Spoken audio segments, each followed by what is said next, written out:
तो दोस्तों, आपका स्वागत है फिर से एक बार हमारे चैनल और आपके चैनल बीइंग रिलीजियस में। तो आपको बता दें कि ये वीडियो में जो हम जिस बात पर चर्चा करने वाले हैं, आपको बताने वाले हैं, वो है महाभारत से जुड़े कुछ इंटरेस्टिंग राज या कह सकते हैं इंटरेस्टिंग बातें। तो शुरू करते हैं वीडियो। महाभारत को पंचम वेद कहा जाता है। महाभारत में बहुत सी घटनाएं, संबंध और ज्ञान विज्ञान के रहस्य छिपे हुए हैं। महाभारत योद्धाओं की गाथाओं के लिए ही नहीं, बल्कि इससे जुड़े शाप, वचन और आशीर्वाद के कारण भी हमारे मन प्राण में बसा हुआ है। आइए जानते हैं कि महाभारत से जुड़े कुछ इंटरेस्टिंग रोचक रहस्य। कहा जाता है कि महाभारत में 18 नंबर बहुत ही महत्वपूर्ण है। महाभारत की पुस्तक में 18 अध्याय हैं। गीता में भी 18 अध्याय हैं। कृष्ण जी ने अर्जुन को 18 दिन तक ज्ञान दिया था। कौरवों और पांडवों की सेना 18 अक्षौहिणी सेना थी, जिनमें 11 कौरवों की थी और 7 पांडवों की अक्षौहिणी सेना थी। यह युद्ध 18 दिन तक चला था और युद्ध में 18 योद्धा ही जीवित बचे थे। महाभारत में 18 संख्या या तो कोई संयोग है या फिर इसमें कोई रहस्य छिपा है। ये तो हमें पता चलना मुश्किल है, पर हाँ, लगता यही है कि ये कुछ रहस्य ही है। कर्ण और दुर्योधन की बहुत गहरी दोस्ती थी। एक बार कर्ण दुर्योधन की पत्नी भानुमति शतरंज खेल रहे थे। भानुमति ने दुर्योधन को आते देख खड़े होने की कोशिश की। कर्ण को पता नहीं था कि दुर्योधन आ रहा है। जब भानुमति खड़े होने की कोशिश कर रही थी, तब कर्ण ने उसकी मदद करने के लिए उसे पकड़ना चाहा, लेकिन कर्ण के हाथ से भानुमति की मोतियों की माला आ गई और माला टूटकर बिखर गई। तब तक दुर्योधन भी वहां आ चुका था। वह दोनों दुर्योधन को देखकर डर गए कि दुर्योधन को कुछ गलत शक ना हो, लेकिन दुर्योधन को कर्ण पर बहुत ही ज़्यादा विश्वास था और उसने बस इतना ही कहा कि मोतियों को उठा लो। कौरवों के अलावा धृतराष्ट्र का युत्सु नाम का एक और पुत्र था।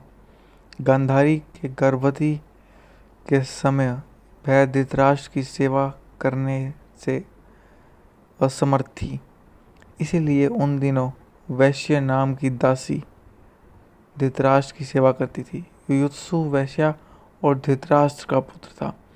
युयुत्सु बहुत यशस्वी और विचारशील था। कहा जाता है कि गुरु द्रोणाचार्य का पुत्र अश्वत्थामा आज भी जिंदा है। अश्वत्थामा ने महाभारत के युद्ध में एक ब्रह्मास्त्र छोड़ा था, जिससे लाखों लोग मारे गए थे। यह सब देखकर कृष्ण जी क्रोधित हो गए थे और उन्होंने अश्वत्थामा को श्राप दे दिया था कि वह इन सब मृतक लोगों का पाप ढोता हुआ 3000 वर्ष तक एक निर्जन स्थान पर भटकता रहेगा। कहा जाता है कि अश्वत्थामा इस श्राप के बाद रेगिस्तानी इलाके में चला गया था। इससे जुड़ी एक बात और भी है कि कई जगह ये भी कहा जाता है कि अश्वत्थामा ने जो ब्रह्मास्त्र चलाया था वो उसे वापस लेना नहीं आया, वापस बुलाना नहीं आया, तो उसने उसका मुंह मोड़ दिया था एक गर्भवती महिला के पेट पर, जिसकी वजह से उसके गर्भ में उस बच्चे की मृत्यु हो गई थी और उसे फिर ये श्राप दिया गया था। अगली बात जो है वो है, जब पांडव वारणावत नगर में रह रहे थे, एक दिन वहाँ कुंती ने ब्राह्मण भोज करवाया। सब लोगों के भोजन करके चले जाने के बाद वहाँ एक भील स्त्री अपने 5 पुत्रों के साथ भोजन करने आई और उस रात वह अपने पुत्रों के साथ वहीं सो गई। उसी रात भीम ने महल में आग लगा दी और सभी पांडव कुंती सहित गुप्त रास्ते से बाहर निकल गए। सुबह जब लोग ने भील स्त्री और उसके 5 पुत्रों के शव देखे, तो उन्हें लगा कि कुंती और 5 पांडव जलकर मर गए। जो अगली बात अब आपको बताते हैं कि मरने से पहले पांडवों के पिता पांडु ने अपने पुत्रों से कहा कि वे उसका दिमाग खा जाएं, क्योंकि इससे वह बुद्धिमान होंगे और ज्ञान भी हासिल होगा। लेकिन उनमें से सिर्फ सहदेव ने ही अपने पिता के दिमाग को खाया। जब सहदेव ने पहली बार दिमाग खाया, उसे दुनिया में बीती चुकी चीज़ों के बारे में जाना दूसरी बार जो वर्तमान में हो रहा है उसके बारे में जानकारी मिली। तीसरी बार भविष्य में क्या होने वाला है इसके बारे में उसे जानकारी हासिल की।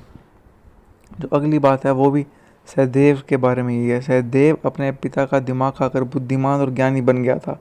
वह भविष्य को भी देख सकता था। इसीलिए युद्ध शुरू होने से पहले दुर्योधन सहदेव के पास गया और उसे युद्ध शुरू करने का सही मुहूर्त पूछा। दुर्योधन उनका सबसे बड़ा शत्रु था। सहदेव को यह बात पता होते हुए भी उसने दुर्योधन को युद्ध शुरू करने का सही समय बताया था। अगली बात जो है कि कुंती की बाल अवस्था में उसने ऋषि दुर्वासा की सेवा की थी। ऋषि दुर्वासा ने सेवा से खुश होकर उसे एक मंत्र दिया था। इस मंत्र का प्रयोग कर कुंती किसी भी देवता का आह्वान कर उससे पुत्र प्राप्ति कर सकती थी। विवाह के बाद कुंती ने मंत्र की शक्ति देखने के लिए सूर्य देव का आह्वान किया, जिससे कर्ण का जन्म हुआ था।